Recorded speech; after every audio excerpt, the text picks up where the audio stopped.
Qala Sayyidina Ali karamallahu wajhah, inna Rasulullah fi akhir nafsih harragat syafataihi marratain falgaitu sam'i fasami'tuhu yaqul ummati ummati faqbilah Rasulullah. Sayyidina Ali berkata, Nabi Muhammad pada saat detik-detik terakhir nafasnya, aku melihat bibir beliau menggerakkan dengan 2 kali gerakan. Aku dekatkan telingaku, aku mendengar beliau berkata, ummati ummati umatku umatku, kata Nabi Muhammad SAW. Bahkan pada saat detik-detik terakhir nafasnya, Nabi Muhammad masih memikirkan kalian sebagai umat. Ketika itu Nabi Muhammad terbaring sakit di kamar yang biasa beliau tiduri di rumah Sayyidatuna Aisyah radhiyallahu anha. Allah berkata kepada Jibril, wahai Jibril, turun kamu sampaikan kepada Muhammad, aku berikan kepada dia 2 pilihan. Apakah dia akan memilih aku atau dia memilih kehidupan dunia? Kalau dia memilih kehidupan dunia, akan aku panjangkan umurnya. Tapi kalau dia memilih aku, sampaikan kepadanya, pada hari ini akan datang ajalnya. Turun Jibril membawa firman tersebut. Kemudian Jibril menyampaikan, ya Rasulullah, Allah memberikan kepada kamu 2 pilihan. Apakah engkau memilih Allah atau memilih dunia? Kalau engkau memilih Allah, pada hari ini akan datang kematianmu. Kalau kamu memilih dunia, Allah panjangkan umurmu. Apa kata Nabi Muhammad? Wahai Jibril, sudah tentu aku lebih memilih Allah. Bagiku kehidupan sebenarnya bukan dunia. Kehidupan sebenarnya bagiku ketika ruhku berpindah menghadap Allah subhanahu wa ta'ala. Pergi Jibril membawa kabar tersebut. Kemudian Allah memanggil Israel, wahai Israel, wahai pencabut nyawa, turunlah kamu ke dunia. Pasang muka yang paling bagus, pasang wajah yang paling bagus. Kamu akan mencabut nyawa makhluk yang paling mulia, yaitu Nabi Muhammad. Kamu cabut nyawa dia, itu pun kamu izin dulu kepada dia. Mau tidak dia dicabut nyawanya? Kalau dia mau kamu cabut, kalau dia tidak mau kamu kembali kepada aku. Turun Israel membawa perintah Allah untuk mencabut nyawa baginda Nabi besar Muhammad. Israel berdiri di depan pintu rumahnya Nabi. Israel tidak berani langsung masuk rumahnya Nabi. Israel berdiri di depan pintu rumah Nabi Muhammad. Israel mengucapkan salam. Assalamualaikum ya Rasulullah, Assalamualaikum ya Habibullah, Assalamualaikum ya Safiyullah. Pintu rumah dibuka oleh Sayyidatuna Fatimah. Sayyidatuna Fatimah putrinya Nabi membuka pintu rumah tersebut. Siti Fatimah berkata, siapa engkau? Apakah engkau tidak lihat ayahku sedang terbaring sakit? Israel menjawab, aku yang memisahkan anak dengan orang tua, aku yang memisahkan orang tua dengan anak, aku yang memisahkan suami dengan istri, aku yang memisahkan istri dengan suami, aku yang menjadikan anak-anak menjadi yatim, aku yang menjadikan istri-istri menjadi janda, aku yang meramaikan kuburan, aku pemisah antara kehidupan dan kematian. Aku adalah Israel. Allah memberikan mandat kepada aku untuk mencabut nyawa seluruh makhluk, dan aku datang ke sini untuk mencabut nyawa makhluk yang paling mulia, baginda Nabi besar Muhammad. Siti Fatimah lari menangis. Siti Fatimah kembali ke pangkuan ayahnya. Siti Fatimah berkata, wahai ayahku, engkau akan wafat.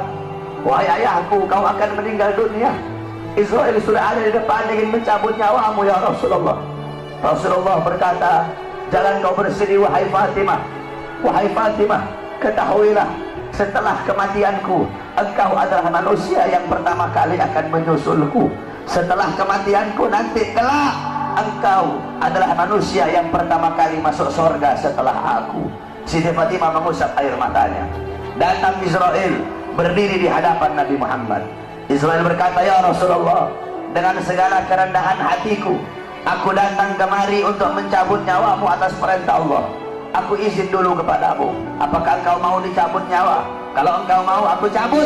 Kalau engkau tidak mau, aku kembali kepada Allah subhanahu wa ta'ala. Nabi Muhammad berkata, ya Jibril, wahai Jibril, aku belum puas meninggalkan umatku kalau belum diberi jaminan oleh Allah subhanahu wa ta'ala. Nabi Muhammad masih memikirkan nasib kita sebagai umat. Nabi Muhammad pergi menghadap apa? Jibril pergi menghadap Allah.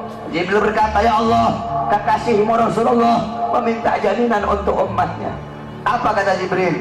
Ya Rasulullah, ya Allah, kekasihmu meminta jaminan untuk umatnya.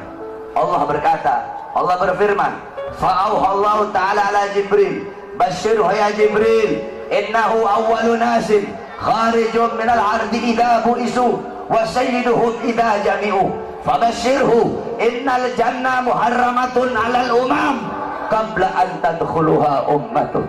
Wahai Jibril, sampaikan kepada kekasihku Muhammad, dia adalah manusia yang pertama kali akan aku bangkitkan dari dalam kubur. Dia adalah manusia yang menjadi pemimpin seluruh manusia di dunia dan akhirat. Dia menjadi pemimpin kelak ketika hari kebangkitan. Dan sampaikan kepadanya, jaminan dariku, surga aku haramkan untuk dimasuki oleh umat manapun sebelum surga dimasuki oleh umatnya. Turun Jibril bawa wahyu tersebut. Rasulullah berkata, al-an qarrat aini, sekarang aku senang, sekarang aku puas. Cabutlah nyawaku wahai Israel. Dicabut nyawa Nabi Muhammad SAW. Ketika dicabut nyawa Nabi Muhammad, Nabi Muhammad mendesak. Nabi Muhammad berkata, dicabut lagi nyawa Nabi Muhammad. Nabi Muhammad berkata, Nabi Muhammad merasakan sakit. Di sebelah kanannya Nabi ada sebuah cawan berisi air. Nabi Muhammad letakkan tangannya di cawan tersebut.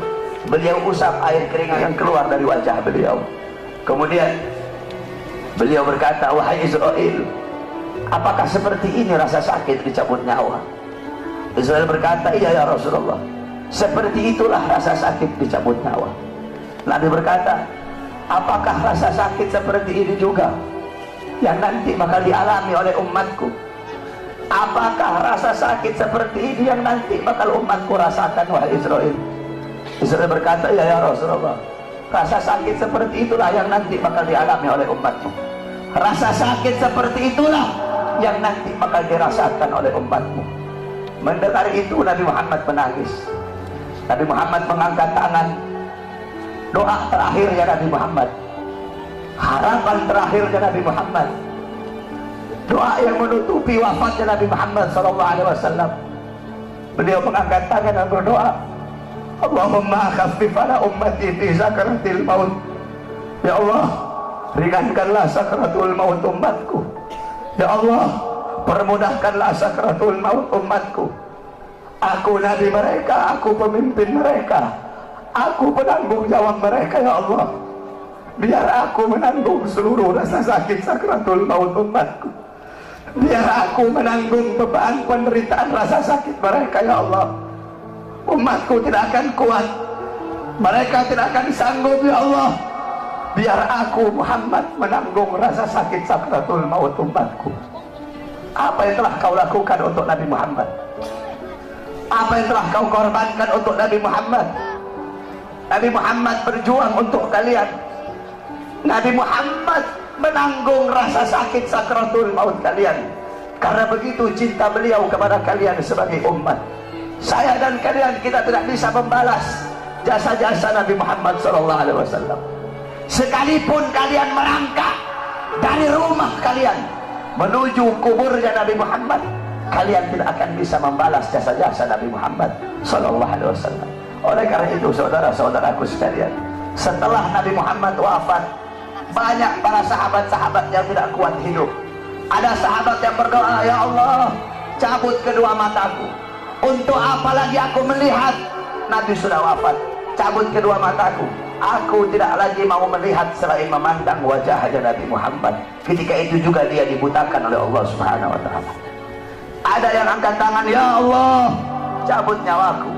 Aku tidak lagi mau hidup. Untuk apa aku hidup? Nabi Muhammad sudah wafat, cabut nyawaku ya Allah. Ketika itu juga Allah cabut nyawanya.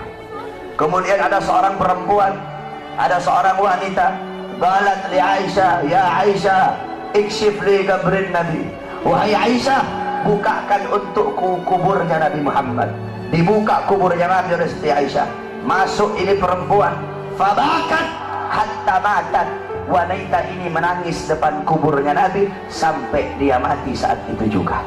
Ketika itu banyak para sahabat yang tidak ada lagi gairah hidup. Sayyidina Abu Bakar As-Siddiq radhiyallahu anhu. Kamu tahu Sayyidina Abu Bakar? Sayyidina Abu Bakar seorang sahabat yang sangat dekat dengan Nabi Muhammad. Para ulama mengatakan Sayyidina Abu Bakar As-Siddiq beliau wafat dengan dua sebab. Sayyidina Abu Bakar meninggal gara-gara dua sebab. Pertama sebab dohir, kedua sebab batin. Sebab dohirnya apa? Karena beliau pernah dikasih makanan yang ada racunnya, dimakan oleh beliau. Racun itu lama-lama menggerogoti kesehatan beliau. Itu sebab dohir. Sebab batin beliau meninggal kenapa? Sebab batin beliau meninggal karena terlalu merindukan baginda Nabi besar Muhammad SAW. Istri beliau berkata, setiap kali Abu Bakar bangun dari tidur, pasti bantalnya beliau basah. Basah dengan apa? Basah dengan air mata kerinduan kepada baginda Nabi besar Muhammad. Kamu tahu, setelah Nabi Muhammad wafat, Sayyidina Abu Bakar As-Siddiq duduk kayak begini. Beliau duduk di pojokan sambil begini, sambil beliau bilang, andaikan Rasulullah ada di sampingku, andaikan Rasulullah ada di sisiku, sungguh aku merindukan sosok baginda Nabi besar Muhammad.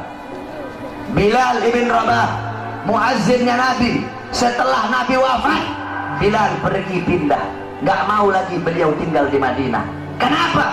Tidak kuat teringat kenangan bersama baginda Nabi besar Muhammad. Selama 2 tahun Bilal pindah ke Syam. Kemudian selama 2 tahun beliau di sana, tiba-tiba mimpi Nabi Muhammad. Nabi Muhammad berkata, wahai Bilal, datang kau berziarahlah kepada aku. Datang Bilal selama 2 tahun. Bilal datang ziarah di kuburnya Nabi Muhammad. Ketika Bilal ziarah di kuburnya Nabi Muhammad sambil menangis, tiba-tiba datang Sayyidina Umar bin Khattab. Sayyidina Umar berkata, wahai Bilal, kami sudah lama tidak mendengar suara azanmu. Maukah engkau azan untuk kami, wahai Bilal? Bilal menolak, Bilal tidak mau. Datang Sayyidina Abu Bakar As-Siddiq, wahai Bilal, kami sudah lama tidak mendengar suara azanmu.